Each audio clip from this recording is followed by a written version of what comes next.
Hi, everyone. Welcome to Journey 18. And today we have a good friend of mine, Colin Crossman, on. Really excited to talk a bunch of different things with you here, Colin. And just yeah, it's been a long time in the making, and we always have great conversations just ourselves. And so I thought it would be amazing to share some of the things that we talk about. And yeah, just to start off, I would just love you to introduce yourself a little bit. Kind of where you grew up, what you're doing now, what you were like as a child, just kind of whatever comes up. Yeah. Well, first of all, thanks for having me. You're right. This was uh, something that needed to happen eventually. I'm Colin Crossman. I'm originally from the East Coast, and I'm from New Brunswick. Um, I am one of eight children that my mother had. Grew up, yeah, in more specifically in Moncton, so a smaller city. Um, but yeah, I come from a mixed race background as well. So my dad is Indigenous and Black, and then there's some Indigenous on my mom's side with a mix of Irish, and there's some French in there, some French Acadian. Um, and yeah, so that pretty much sums me up. And then as a kid, yeah, I was super shy actually. Um, and I think that stemmed from a lot of the abuse that was happening in my house and while living with my mother. And so I think that kind of put me pushed me back into the corner, and I didn't want to talk too much. I And then you saw in school I would act out because I wasn't afraid to be disciplined at school. But at home, it was a completely different story. That definitely made me very shy, and I kind of stuck to myself a lot of the time. Um, and yeah, I mean, that shyness eventually turned to anger, and then that anger turned to self-destruction, and um, yeah, so it was quite the upbringing, quite the life as a kid. So yeah.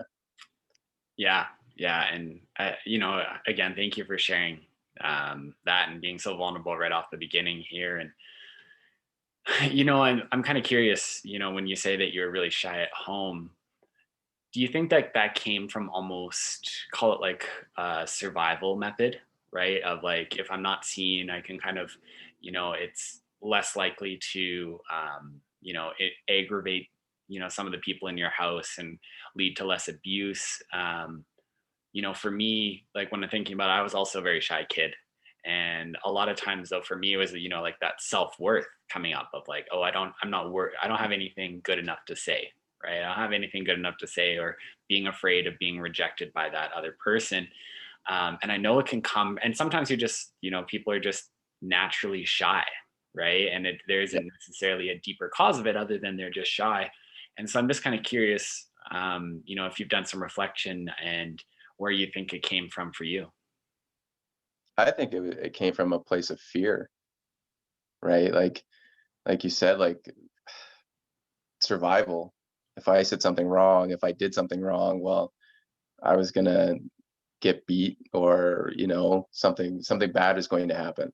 And so I think the easiest thing for me to do is just to stay quiet, right? And um, not piss anyone off, right? And because you know how kids are, kids like to run around, jump around, do all that kind of stuff. And my mother and her boyfriends, like at the time, were just they weren't having any of that, right? So I think I retreated back into my shell, and I was more fearful than anything, um, because I did get hit a lot as a kid, so it was easier just to not say anything and to just, yeah, try to stay in my room and play with my toys type of thing. And yeah, but outside the house, it was a different ball game when I wasn't around my mother and her boyfriends. I mean, did I get did I get disciplined when I got home if I did something bad? Well, yeah, but I had that. I was a little bit more brave, being out of their sight. I was always into something silly with my older cousins and whatnot. But yeah, and I would pay for it when I got home if we got caught for doing anything. But yeah, it was all out of fear. Is That's what it came down to, just fear. Yeah. Yeah. No, totally understandable. And um, yeah, sorry, no, just lost my train of thought there. But um, oh man, it's completely gone. Yes. So reflecting on it, like it seems like you have a lot of clarity on it. Um, Looking back now, I'm curious if, because a lot of times when we're growing up, it's this is our reality, and you don't necessarily think anything one way or the other of it. It's just this is kind of my reality, and assuming sometimes, not necessarily always, but assuming sometimes that this is what everybody goes through. This is what it's like at home for everybody. Was there ever a sense of that for you, or did you know that it was different? And when were you able to really do a lot of reflecting back on it? Because it seems like you do have some clarity around, you know, um, realizing why you had some of those, behaviors. So I'm just kind of curious. I think I really started to understand it when I started that journey through therapy and started writing. I've shared with you before that I'm writing a book, and things like that. So the more I think about it, the more I've come to the realization that it is a part of my journey. It is a part of who I am, and I need to acknowledge it and not hide behind those curtains. I have to face it.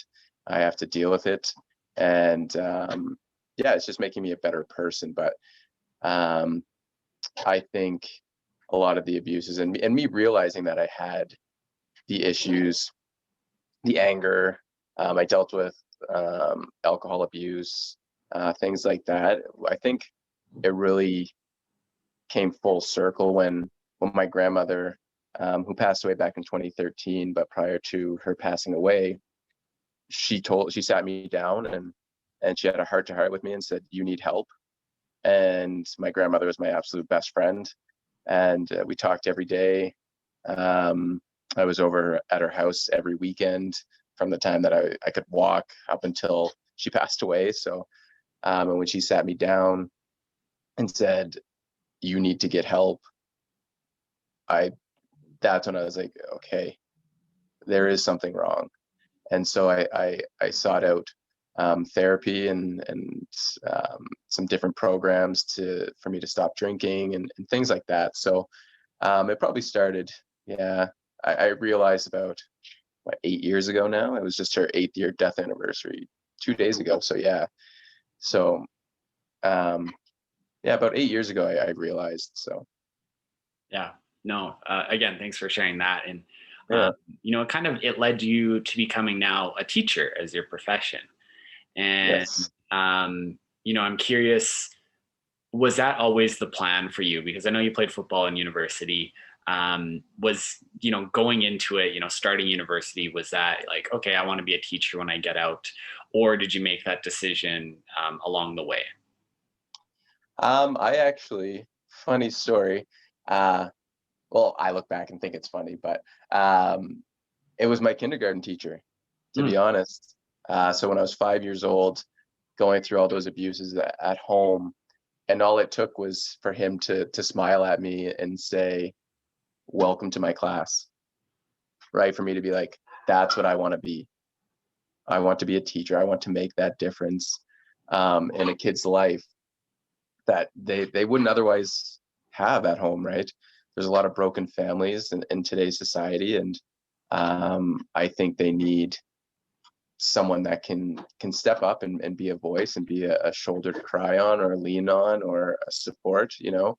And so when I was 5 years old, that's when I was like, I'm going to be a teacher. I don't know how I'm going to get to that point because I'd never seen success in my life, right? I didn't know what success looked like. My mother has a grade 2 education, right? And my father was a grade 10 dropout. And so um, I had never seen success ever in my life. So how that was going to work out for me, I didn't know, but I knew that's what I wanted to be. And fast forward through all the struggles and whatnot, football got me into university. Um, and so I used that as a tool. And I decided to quit after 2 years of university football. I was just like, this isn't for me. It ran its course. I'm not one of those people that tries to hang on to things to live the glory days. I knew when my time was done, and I ended up walking away from it. Um, and then, yeah, I think a big turning point, which really pushed me into finally committing to going back to school. So my grandmother passed away. I decided to move out to Edmonton to help one of my best friends. Um, he was going through PTSD. He did a tour in Afghanistan and came back with PTSD. And I was talking to his wife, and his wife kind of was just like, "Would you want to come out here and help him get through it?" And I was like, "Yeah, let's do it." So I didn't even go to graduation. I'm the first person in my family to graduate from university. Didn't even go to my graduation. Didn't tell anyone, and just jumped on a plane and went out and helped my best friend get through it. Right. And so I lived with them for about a year and a half, and that just opened my eyes to so many things, to see that type of darkness in someone. And that, I mean, there's lots of people, you don't have to go to Afghanistan to have PTSD. And so that kind of really pushed me to apply for my ed degree. And yeah, then the rest is history. I'm a teacher, I'm an educator, and I do what I can for the students. And I'm at some students, I'm the best part of their day when they get to my class, right? So that's all I need. That's the only reward I need um, with that journey. So Yeah, it's something really interesting that you said about success, right? And it's something that I've been thinking about a lot, of feeling like a lot of times there's a warped view on success, and that it's yes. very narrow, and success equals financial Mhm. success in a lot of people's mind. To be Yep. successful, you need to be financially successful. And realizing how limiting that is. And, so to hear you speak about success as, being the first person in your family to graduate from university, and from brightening people's days, was it always that? Or what did you have, a moment where you kind of realized that success is different, one for each person, but also doesn't necessarily mean financial? Or have you always kind of been on the other side of that? Well, I mean, my mother was on social assistance, making $10,000 a year, at times to support up to 10 people, um, living in a one-bedroom apartment most times. So oftentimes I'd find myself sharing a bed with three other siblings, and so success to me was just not that life, right? It's not. I don't need to be a millionaire. I don't need to even make $100,000 a year, but I know that is not success to, in a sense, like, give up, right? That motivated me to be like, this is not a life I want. And just achieving things, just surviving the things that I've seen and that I've went through as a child through my adolescent years, that's a success, right? I could be living on the street right now, and I would still consider myself a success story, just because I survived. I wake up every morning, I'm alive, I'm breathing, I can put both feet on the floor, and take that one step, and that's all you really need to be successful. Like, all these people that think, and I mean, some people have different goals, and I admire that, but some people think that it's money that makes you successful. No, it's the type of person you are that makes you successful, right? And that goes into me being an educator. Like, some people frown upon educators, especially in Alberta. And it's just every day is a success. Every day I come away, yeah, I'm frustrated. I'm aggravated with some things, but it's those few students or those many students that I affect that makes each day successful. So each day is a different success story.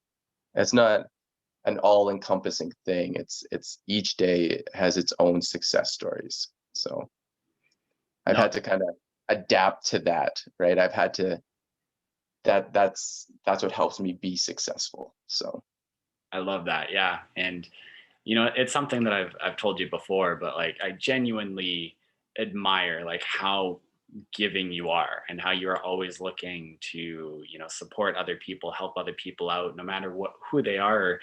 Like the story of moving across the country because your friend needed help, right? yeah, Or, being the one positive thing in a kid's day is coming to yeah, see you. And I think it plays a lot into, as we've talked about, the difference between a teacher and an educator in your mind, and hmm, why you prefer, one over the other, and kind of the difference in your mind. Can you explain a little bit of that on, when you think of those two words, where is that difference, and what makes one a teacher and what makes one an educator? sure, yeah. So when we're going through our education programs, we're taught how to be a teacher. We're taught how to teach to the curriculum. We're taught how to develop tasks that every student is going to get, right? We have a curriculum to follow, right? And a lot of teachers stick to that curriculum. And I don't. I don't. The curriculum, yes, it's important. They need to know these lessons, but it's what you can bring on top of that that makes you an educator. What you can quickly turn a lesson down a different avenue and be like, so what about this? What about this? And I had that funny that we're talking about this. It's yesterday actually, or 2 days ago, sorry, Thursday. Um, we had a discussion about Bell Let's Talk, and um, I let my ideas about it be known. Like I'm not in favor of it. I love the idea of talking and whatnot and vulnerability. And I had students just open up, and um, I tried to make my classroom as welcoming as possible to absolutely everyone. And this one student of mine broke down crying, and he was just like, I don't see myself reflected in the curriculum. I don't see myself reflected in schools because he's a Black student. And so I open up those doors for that vulnerability to happen. And so to hear that from a grade 7 student, it's like, this is what it's about. This is how we figure out how to be inclusive to students, not let people tell us, well, this is what we're going to do in the curriculum.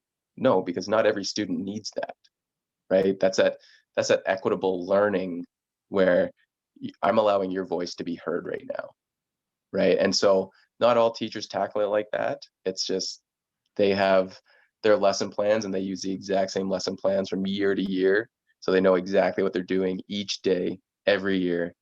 And so for me, that's a teacher. That's a teacher. But going above and beyond to allow students to have their voices heard and to show them like society isn't there's a lot of flaws in society, and you need to be aware of that. It's not just about what happened 200-300 years ago. It's what's happening today and how it's going to affect your future. And so that is the difference, in my opinion, as to what a teacher is and what an educator is. And I'm not knocking those teachers that can't be educators because maybe they don't have those life lessons that they can teach, right? And that's okay too, right? We need teachers, we need educators, and we all work together.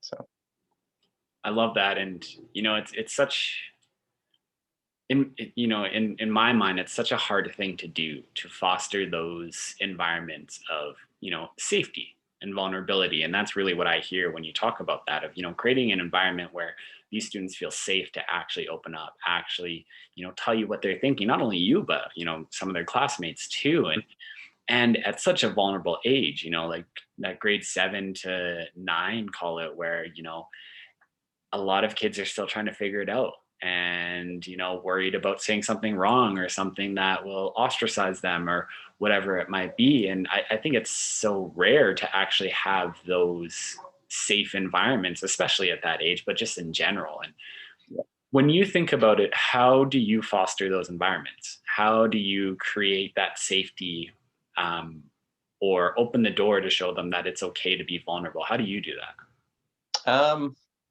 well, I give them a student decided to say it's Crossman's reality checks a few years ago, and if I see bullying happening, if I see students that are upset about something, about whether they have a lunch or don't have a lunch, I have those reality check talks, and I use myself as an example, and I think that's the most important thing is me using myself.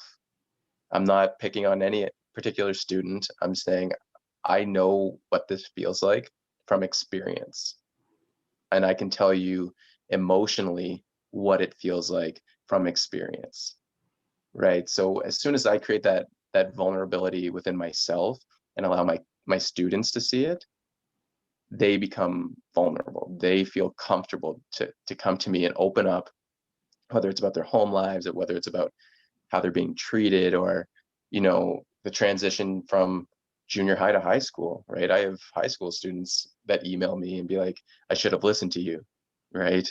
And yeah, that's how I do it. I use myself as an example, and I allow them to see that you can go from like those rag to riches stories, right? And riches doesn't need to be money.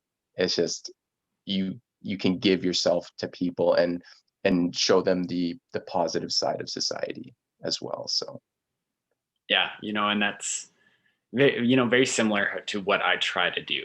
All right, of mhm. using myself, and a phrase that comes to mind a lot is leading with vulnerability, and Yes. showing them that it's okay by first being vulnerable yourself. And I've never really thought about this, but I'm curious if you have any advice or your thoughts on it. Of what if what would you say to somebody if they're like, I want to create that safe environment for people to open up to me, but I haven't gone through anything traumatic, or I feel like I haven't gone through anything that would relate to them. I don't know what it's like to go without a lunch for a day. I don't know what this is like. What would you say in that situation? Do you have any thoughts on that? Yeah. So I talk to my students about this as well, and it's about listening versus hearing people, right? As long as you're willing to listen and truly hear what they're saying, then that's work in itself. That's creating that safe environment in itself. Because if you can't help them, that's okay. Like not everyone has gone down that tough road, but you can find those resources that will help those individuals, right? And I think that's the important thing is just being that person that will listen.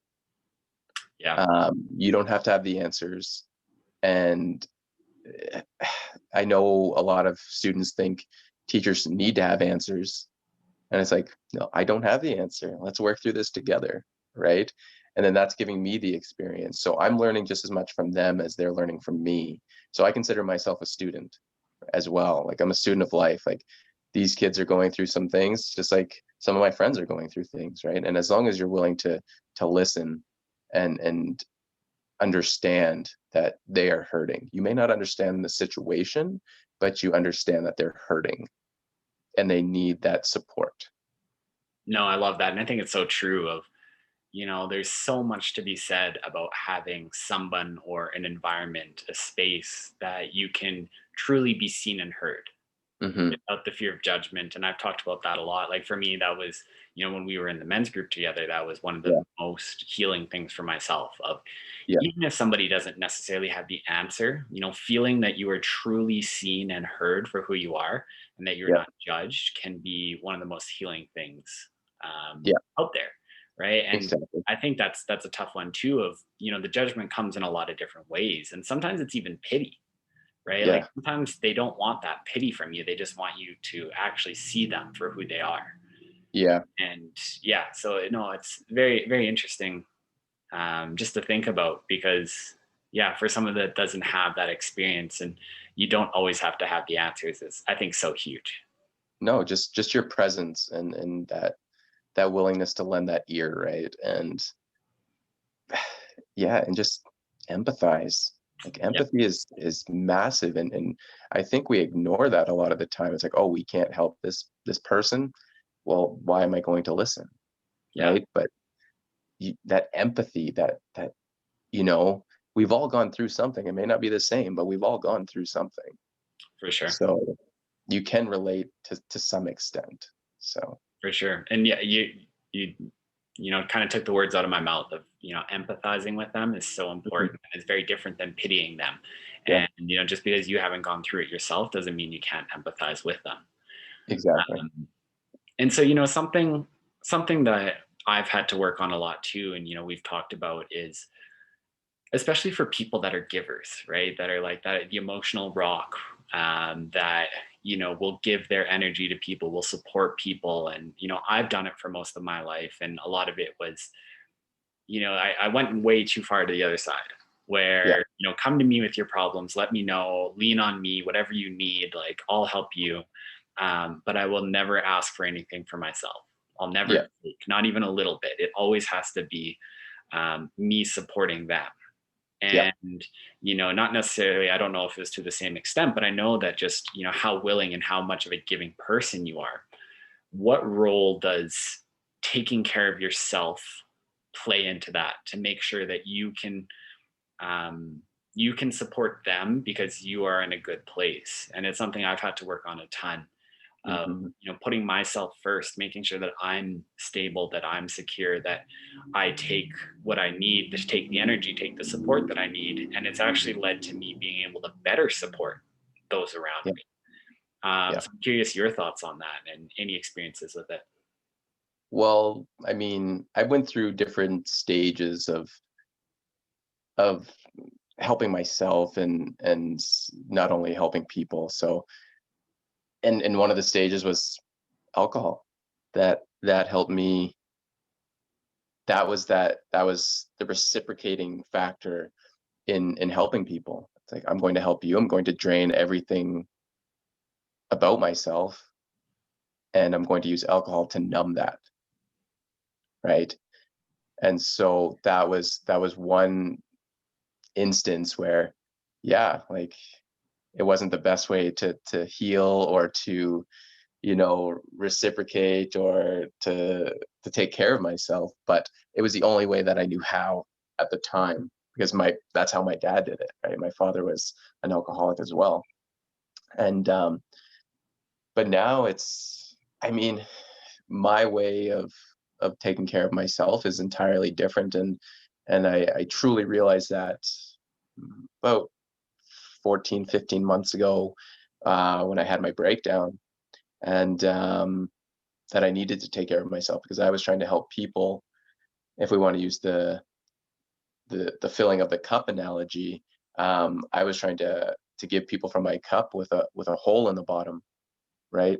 And so whatever was filling back up was just draining out the bottom. So I was giving them less than the leftovers, and it's I had to realize how to manage that because I love giving, and Sarah, my fiance, I think it aggravates her a little bit that I love giving, and I don't like receiving because for me, making someone else happy is that that's the reward for me. It's I get to see you smile. I get to see you have a good time. I get to see you, use the things that I buy you or enjoy yourself in the places that I take you. And that's enough for me because it goes back to my childhood, right? Where I didn't have anything, being very impoverished. It's I didn't get those I didn't get what my friends had. I had a lot of friends that their parents were lawyers and doctors and things like that. Didn't have any of the stuff that they had, right? And so now it's enough for me to see people smile, that if they're going without, right? That's enough for me. I don't need you to pay me back. I don't need you to buy me anything. I don't need any of that. I have my own money. I can do that for myself. But when I purchase something for you, it's because I truly care and I truly want to see you smile and be happy. And it could be something as little as buying bath bombs for Sarah if she has a rough day at work. And I'm like, here, I bought you some bath bombs, I bought you some wine. There you go. Go have a unite, Yeah. you know? And to me, like, that's enough. Like, knowing that she's in a good place, she can relax, she can do whatever, that means more to me than getting anything back. Yeah. So, And just to clarify, Sarah's your fiance, in case anyone yes. doesn't know. Yeah. Another interesting one and a hard lesson that I had to learn for myself, and I'm just curious on your thoughts on it, of sometimes you're actually doing the other person a disservice if you are their entire support structure.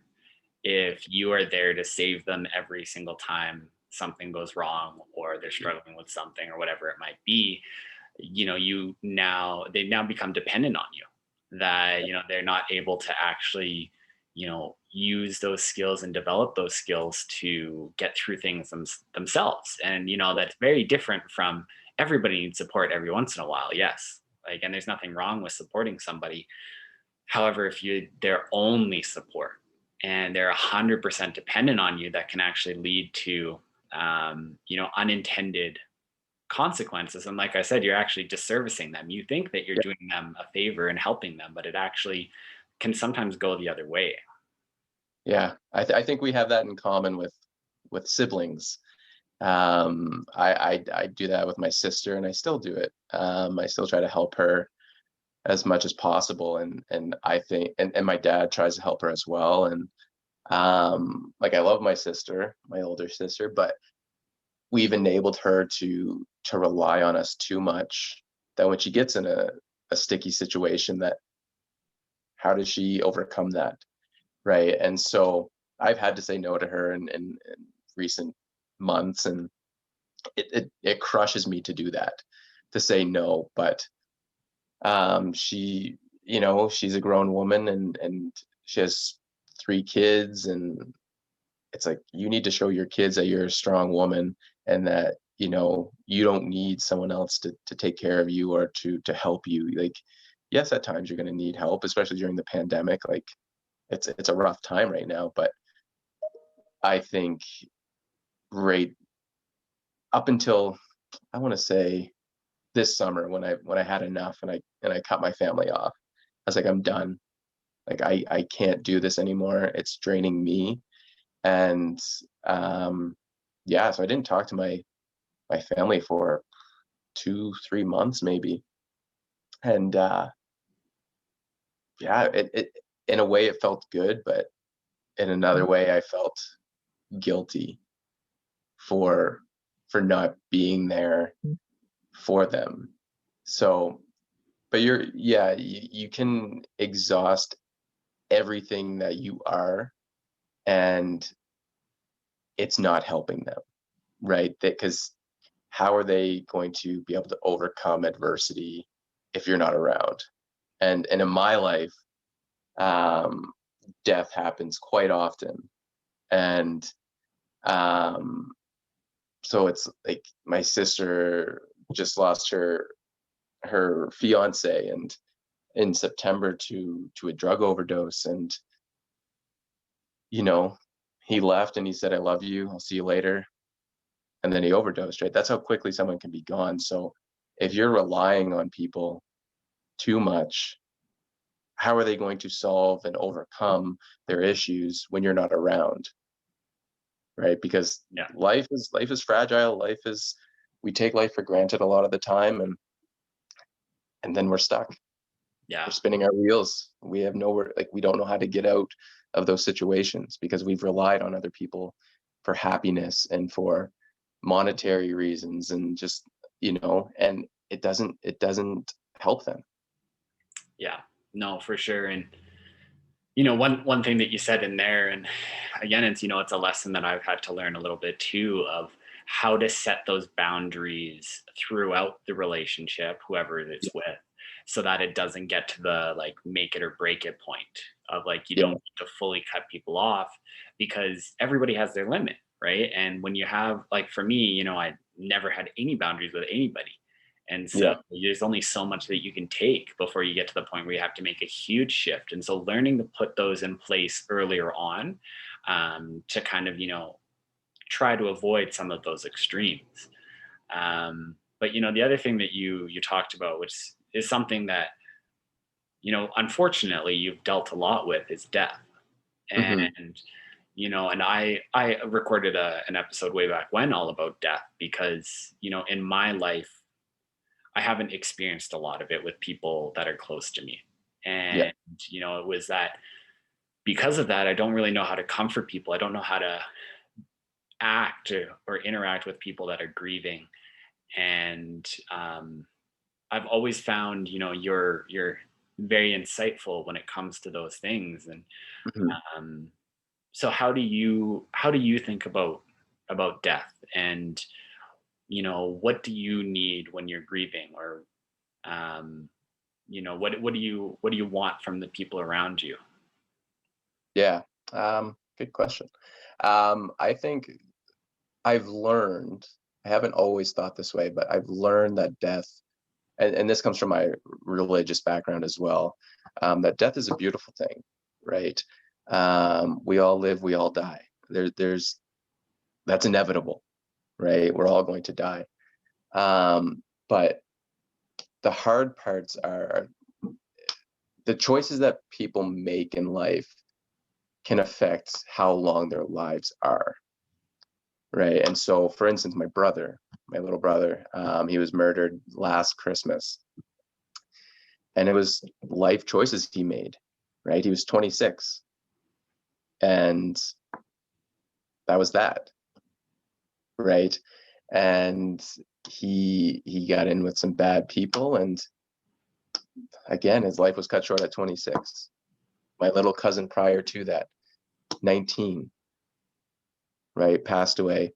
One of my good friends from university, my age, so this was about a year ago, so 32, suicide, right? Fast forward a couple months, my stepdad, drug overdose, right? Fast forward a few months after that, my brother-in-law, drug overdose, right?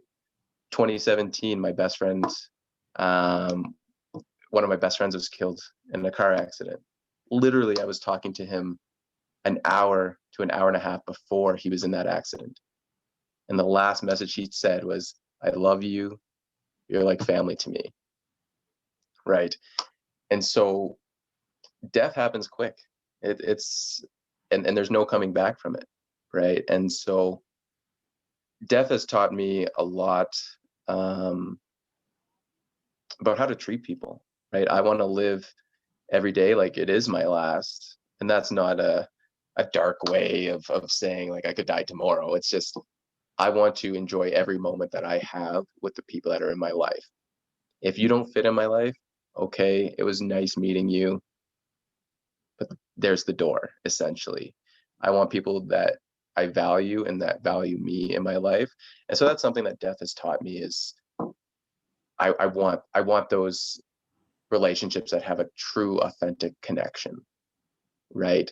And as for things that I need when I'm grieving, I tell Sarah this all the time. Just let me know that you're there. Just ask me, do you need anything?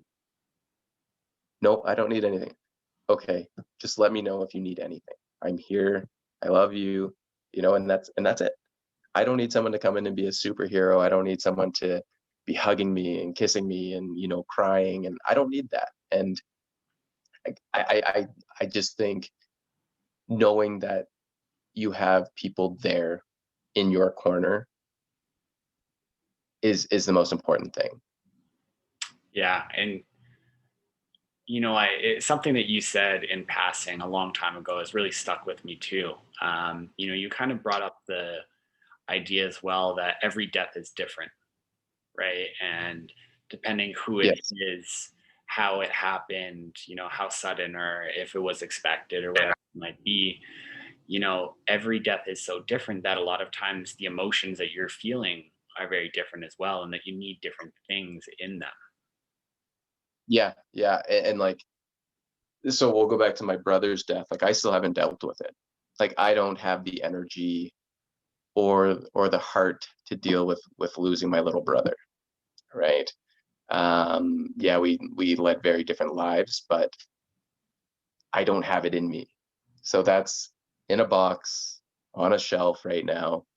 When I can appreciate that relationship, when I can appreciate his death, when I can appreciate, you know, just everything about our upbringing, and the lessons that we taught each other. And I think that's important. And I think one thing that people try to do is deal with death too quickly. And I think that takes too much out of them. Um, yeah, you can grieve at the funeral and at the wake and all that kind of stuff, but that's not really dealing with the death, like really getting into it and healing from it. Um, so I think people just need to take their time, and if you're not ready to deal with that death, there's nothing wrong with putting it in a box, putting it on the shelf, and you know what, I'm going to come back to this. I'm just not ready. Yeah. Right, and that's something that people need to realize is if you're not ready, don't force yourself. Like, you see it in movies where people are trying to force themselves to get over deaths and start, whether it's a couple or whatever, like they start dating again and all that kind of stuff. If you're not ready to do that stuff after a death, like, you know your limits, you know your boundaries. Stick to those boundaries. When you're ready, you'll know. Yeah, and it's an interesting point, and I'd love to hear your thoughts on the difference between avoiding dealing with something and Mhm. realizing that it's not the time or the place, or you don't have the mental capacity to deal with it right now. And because I think that they're very closely related, but I do think that they're very different at the same time. Yep. Um, yeah, how do you think about that, and how do you differentiate between that? Do you have any, almost call it checks of like, okay, am I avoiding dealing with this, or am I making the decision and really taking kind of stock of where I'm at right now, that I'm not able to deal with it, but I do fully intend on dealing with it later? Yeah, so I first came across the avoidance versus delaying dilemma, I guess you can say, when I went through the Rocky View mental health treatment program. So after my breakdown, I I I went into a program. I was in a very low place in my life, and that was one of the things that they talked about, and I realized that I avoided a lot of things in my life. The father wounds, the mother wounds, the sibling wounds, the ex-girlfriend wounds. Like, I avoided a lot. Um, and so one of the sessions was avoidance versus delaying, and how one is healthy and one is unhealthy. And so it really allowed me to reflect on things, and I don't really have a checklist. It's just, I know if I don't deal with something, I can tell if I don't deal with it because people will act differently, or there will be some tension, right? And so I don't necessarily think you need a checklist, but it could be good. But every situation affects people differently, right? And so a breakup may affect you well, hopefully will affect you differently than a death, whereas a death will affect you differently than uh, something positive, Yeah. right? And you can avoid positive things as well. We think it's just negative things, but we can avoid positive things. And yeah, so it just depends on the situation. And but it has helped me on my journey through healing, to no longer avoid, right? But I at times you need to delay so you don't say something you're going to regret, or do something you're going to regret. And I think that is something that I'm working on absolutely every single day because I mean, if something doesn't go right in the day, a normal person wants to just freak out and be like, "What the heck are you doing?" But you take a step back, you look at the big picture, and you can come back at it tomorrow or next week. And this is what I tell my students as well. You fail a test, okay, take a step back, realize what you can do next time, and then go after it, right? You don't have to get angry at yourself or whatever the case is. And I think that's what people don't like to do. People want instant gratifications and everything has to be instant. No one wants to sit back and be like, okay, I need to not deal with that right now. Yeah. And that's the biggest thing that we as a society need to understand is not everything needs to be instant. Yeah. So Yeah. Like when you're talking there, the word that comes up for me is perspective, right? yeah, Uh, 100%. putting things in perspective, yes, you failed the test. Yes, that sucks. You can recover, Yeah, right? And all the way from something, quote as quote, a quote unquote as trivial as a test, which also comes along with a lot of anxiety for a lot of people, but all the yeah, way up to, really terrible things that, yes, they're extremely tough. Yes, it's going to take a lot of work. However, you can still get through them. You can still, better yourself because of them. Yeah, and the other thing that really resonated with me when you're talking of it's not necessarily just bad things that you can avoid positive things too. And for me, it's funny, I was talking about this um, on my last conversation. Was For me, it was always pushing everything down, right? It was mhm, push everything down. I don't have to deal with it. This doesn't affect me. I'm going to forget about it. I'm going to lock it in that box. It's never coming out. Um, and all the emotions, anger, sadness, whatever it might be. But the interesting thing was that because I was doing that, I couldn't pick and choose. It had to be all emotions, right? So that yeah, also meant that I had to suppress joy and happiness and, um, being proud and stuff like that. Everything was pushed down, yeah, and it's not just it's not just one or the other, or never being able to actually enjoy any of my achievements, yeah. right? So So how do you react when someone says thank you? it makes That's an interesting one. yeah, like for me it makes me super uncomfortable, Yes. right? Yeah. Any sort of compliment or gratitude, anything like that, super uncomfortable. Yeah. And tip it or in my past coping or defense mechanism was I would automatically the um, shift the attention away from myself, Mhm. or make, like, for lack of a better term, a smart ass comment, so Yeah. that in jest.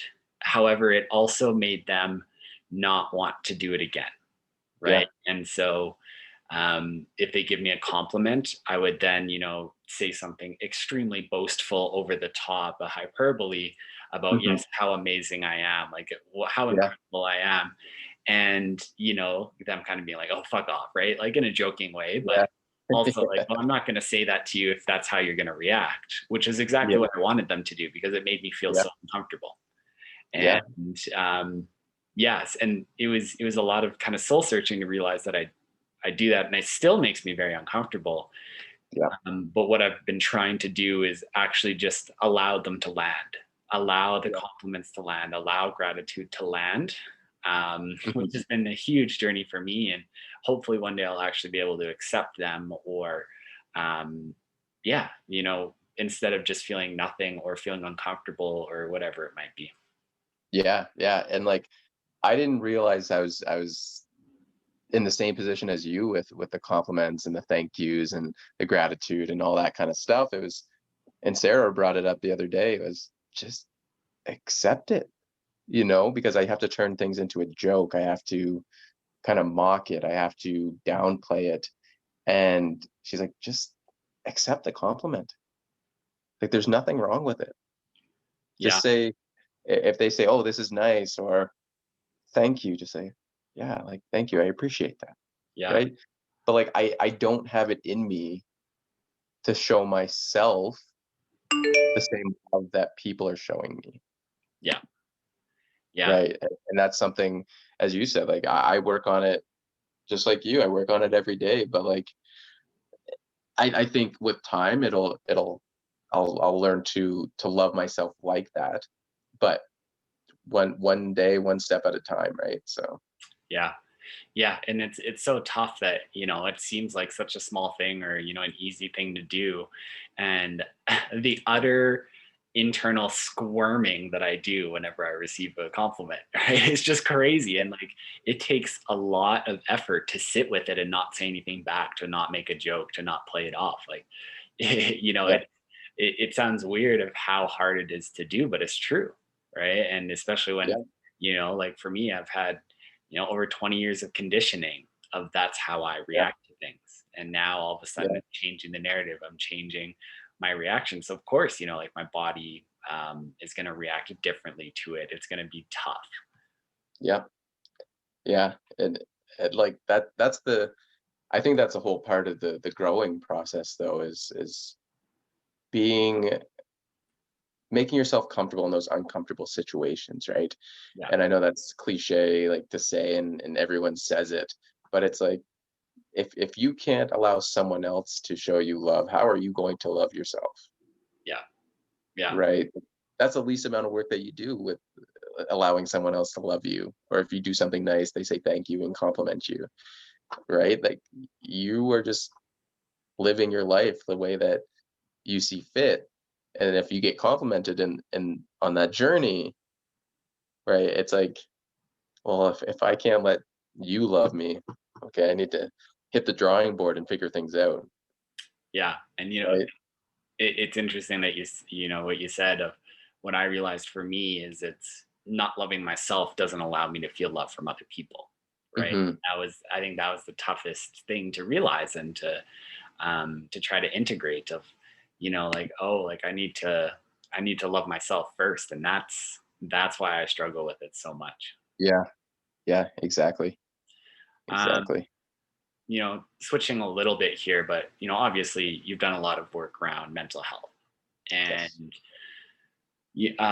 I'd love to kind of get your take on some of the different aspects of it and the different roles that people and places play in it. The first one being therapy, and I've opened up about my journey of I started seeing a therapist years ago now, and how much it's helped me. It started allowing me to ask myself these questions, started to actually start seeing myself for who I am and what I actually struggle with, and the programming, the automatic programming that I have that's so prevalent in my life that I wasn't aware of before.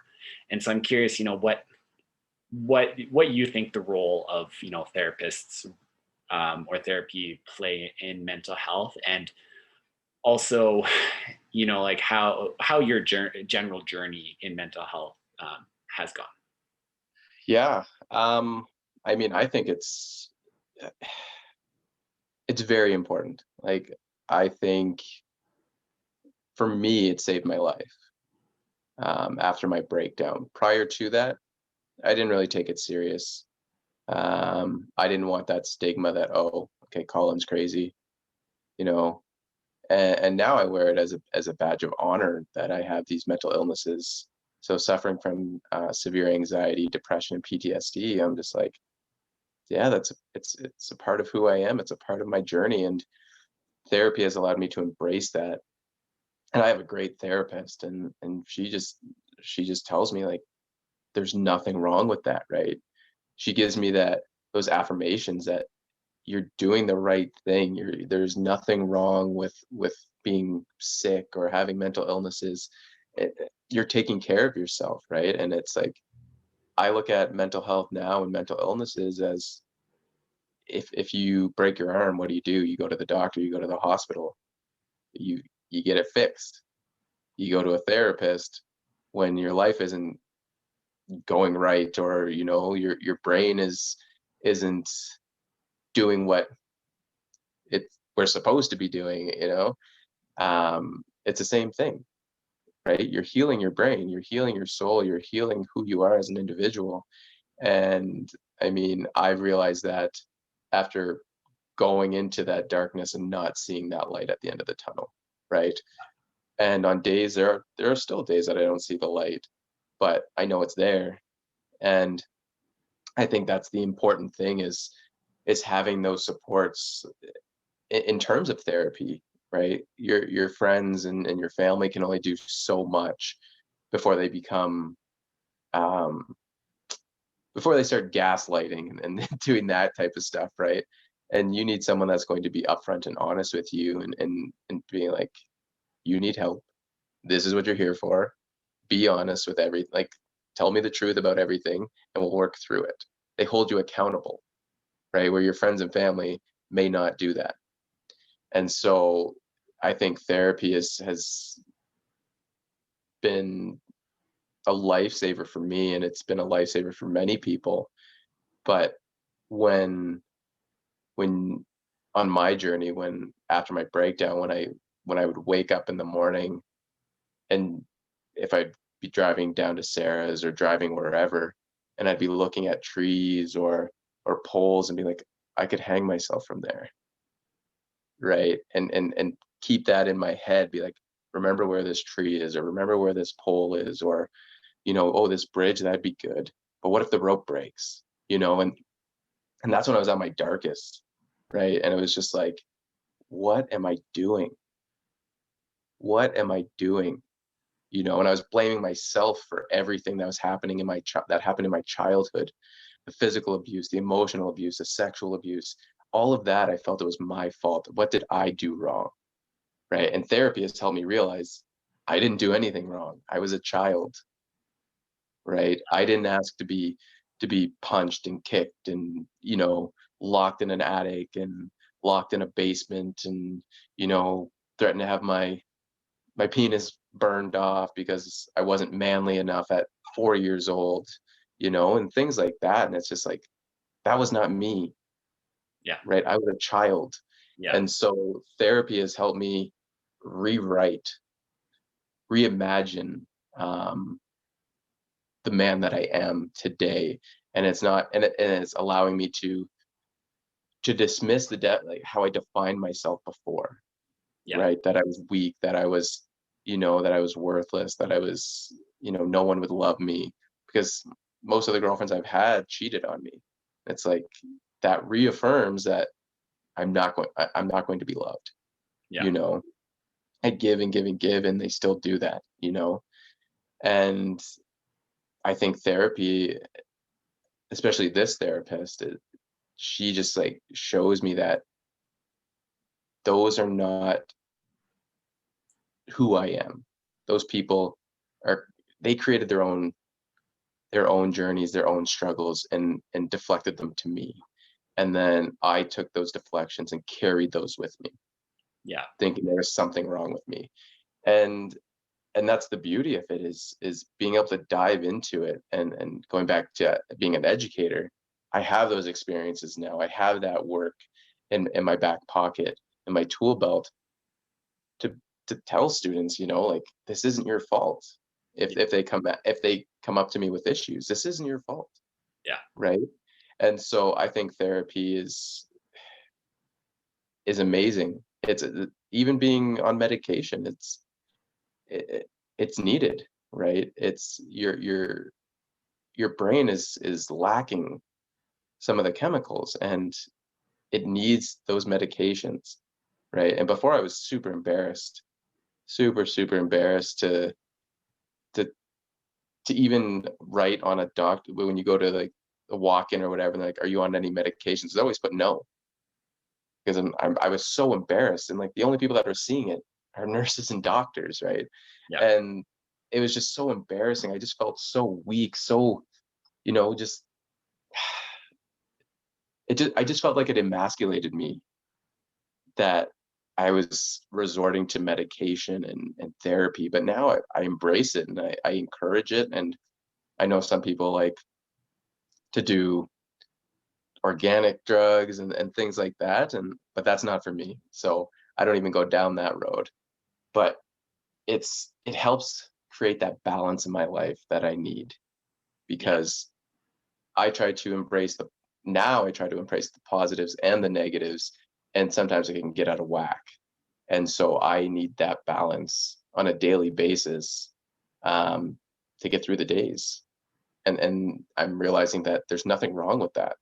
There's nothing wrong with seeking professional help. This is what they went to school for, Yeah. right? This is what they're trained to do, is to open up those doors for you to take initiative to walk through. They will walk with you, but you need to be the one willing to open that door and walk through it. Yeah. So Yeah. No, for sure. And, again, thank you so much for sharing all of that. And yeah, like that's, things like this, stories like this, are really what kind of cemented in my mind how important talking about mental health is, right? Talking about mental health, offering safe spaces, bringing these conversations into the light, yeah, and not keeping them in the dark. And that's really what when it came up for me was hearing stories like this, hearing other people's stories where you realize just how much so many people have going on, and whether that be from external events or even just internally, right? For me, hearing about people that I respected a ton and I looked at as super strong, and they have it all together, and then feeling that, or realizing and hearing that they've thought about suicide or attempted suicide or whatever it might be, and realizing just how much there is behind this, underneath the surface. And yeah, for me, that's where the shame, conversation comes in too. yeah, uh, I am struggling with these things and I feel ashamed to talk to anybody about it. yeah, And then that external shame from society, or whether you, you know, feel that in your mind, or just because, like, for me, it was the feeling of being alone for most of mhm, my life, that I'm the only one that struggles with these things, that yeah, I shouldn't struggle with these things, that, um, whatever it might be, but almost shaming myself. And that was when I made the commitment to, try to talk about these things openly and honestly, yeah, because one of the most healing things for me was, one, to be seen for them, and two, mhm, knowing that I'm not alone. yeah, And that's why I try to share, as much as I possibly can, be as vulnerable as I possibly can, mhm, um, to show other people that they're not alone. And hopefully that yeah, one person will hear it and go, oh, I struggle with that too. I thought I was the only one. yeah, Uh, exactly. Yeah, yeah. And, going back to kind of the analogy too of like one that I love, and loved your doctor one. If, you get hurt, you go to the doctor, you go to the hospital. And, I think yeah, about like a personal trainer too, right? Of, yeah. there's no reason not to go to a personal trainer. Like, it's not looked down Uh-huh. upon. It's There's no not like, stigmas oh, attached to it. you can't figure it out yourself. Right. Yeah, And I think about therapy the same way, or in a similar way, right? Of, yeah, all right, well, look, this person's helping me work on my mental fitness, right? yeah, And trying to make it just a regular thing, a regular occurrence. yeah, Um, and the one other thing I wanted to touch on that too was, I think for me, one of the nicest things about a therapist as well, compared to friends, family, people that know you, is that they don't have all that baggage either, yeah, right? They can come at it from a, neutral point of view. They can see yeah, those blind spots that nobody around you sees. And they have the background knowledge to like kind of see, what's going on under the surface, as opposed to just what you're telling them. And so yeah, I've always found that super, super helpful as well. yeah. I mean, I've had one awful therapist where I was like, "You're not helping me at all," and so I stopped going to that therapist, and I found this one by chance because she used to work in the treatment program at Rocky View. So she was familiar with all the modules and everything that we went through, and it just so happened that my name went across her desk, and she was like, "Okay, this is great," Yeah. you know? And so having a person that not only has that background knowledge as a professional, but also went through the program, like, as a facilitator, but still knows what the program offered, and she can play on on different things that I need in each session. Because some sessions I don't need some of the things that I needed from the previous one, right? And so she can just like, okay, let's try this. Okay, you Yeah. know. Yeah. So that's important to have that good communication and that good connection as well. Yeah. And the idea that there's people that are good and bad at their jobs in every single industry. And not only that, but with, specifically with therapy, it's such a personal thing that you need to connect with them on a different level as well. Yeah. You're And giving yourself to them essentially. yeah, they might be great for somebody else and not great for you, and vice Yeah, versa. And that's okay. And really just trying to find the person that works for what you need, has the knowledge in what you need, and you can connect to and feel safe with. yeah, Um, the other part, which I think is super important, is kind of finding those spaces and those communities and those people around you that yeah, are there to help support you as well, right? In more everyday life. And, for me, I think of it almost as complementary or, different for sure than a therapist, but whether that, be a men's group or just very close friends that you can have open, honest conversations, or your family or whatever it might be, or, faith-based groups or group therapy. How do you think about those types of communities, and what in your mind is their advantages? What did they give you that's different? well, I mean, like being in the men's group together, I think it allowed me to see different perspectives, whether they were whether they worked for me or not.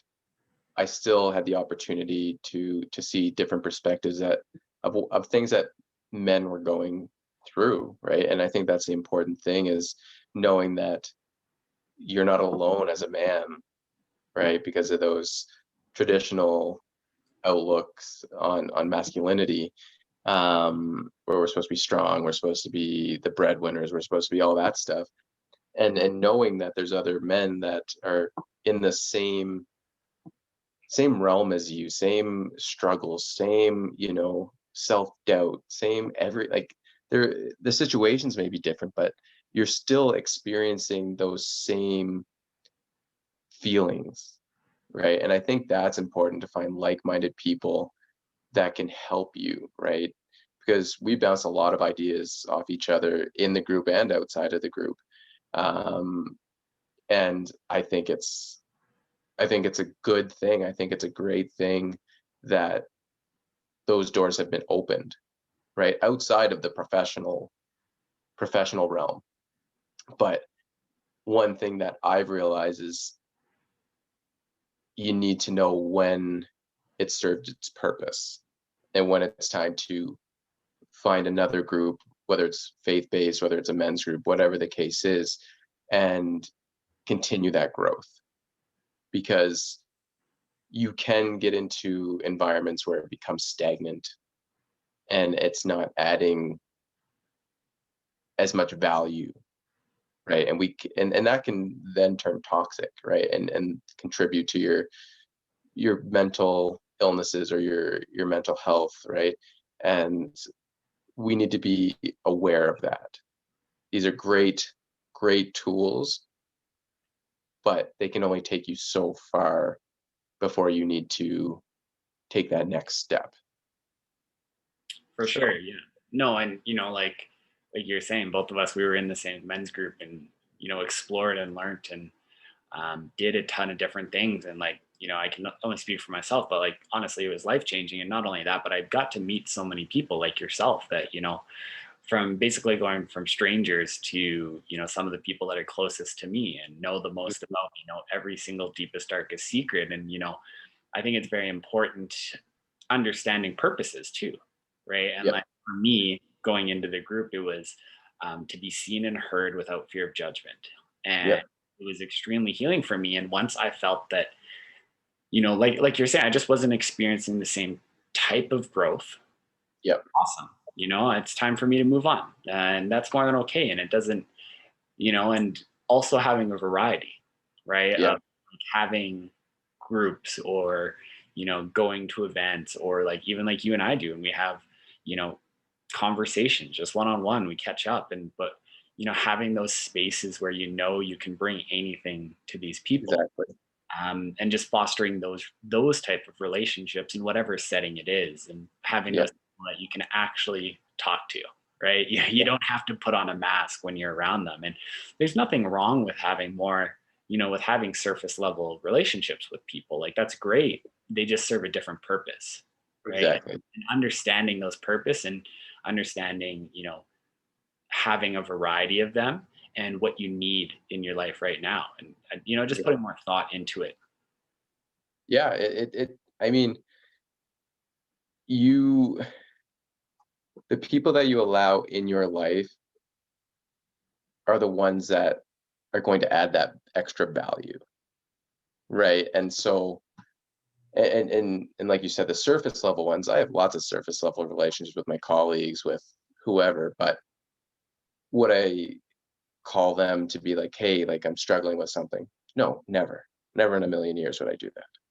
But I've learned to surround myself with people that I will be willing to reciprocate those same, if I call you and I'm struggling, that you can call me if you're struggling, and I find greater value in those friendships.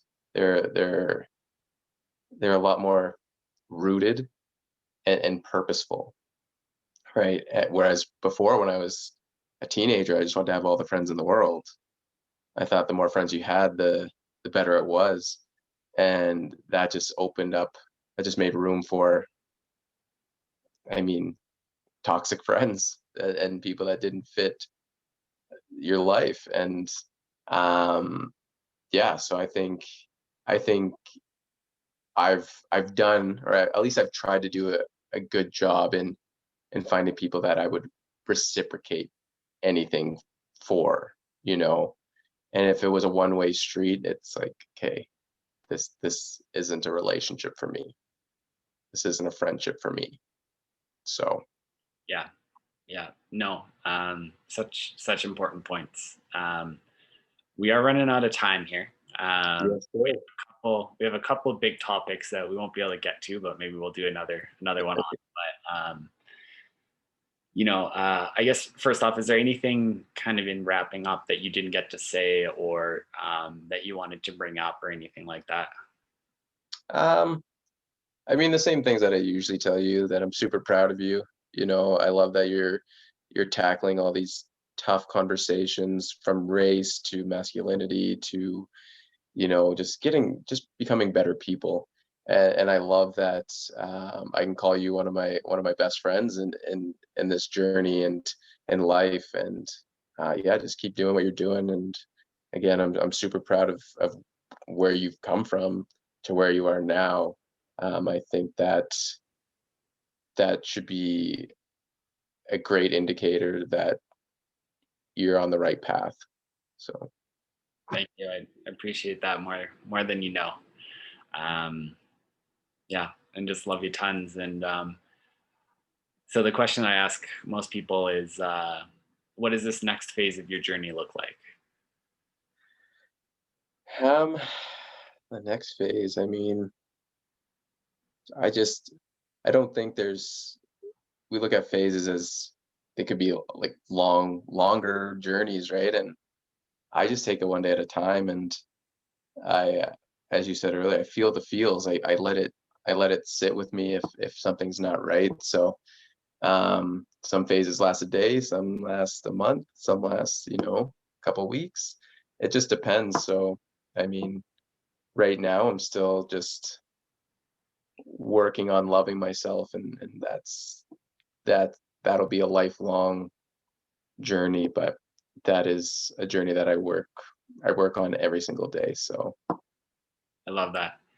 Um, and if people want to connect with you, where would be the best place? um I don't know, just anywhere. I mean, IG. I don't know my IG name. I'll put it uh up. yeah. I don't know what it is. Facebook. Yeah, that's about it, I think. I mean, they can email me if they want. They could, yeah. Like I'm always willing to talk and open to talk. And I think, as you said, meeting new people, and it's awesome because you can always plant new seeds, right? You can always plant more seeds and develop those friendships. And they may start off as surface level, but they could flourish into something beautiful. So I love that. I'll put your Instagram in the notes and everything. Um, okay. yeah, thanks again so much for having this conversation, for being so vulnerable, and yeah, I appreciate you more than you know. There's nothing but love for me on this side, and you've helped me, and I appreciate you being the person that I know I can count on to call me on my bullshit too if I need it, and also at the same time, unwavering support. And so, yeah, I love you tons, and I'm so thankful that you're in my life, and yeah, I can't wait to chat again soon. Okay.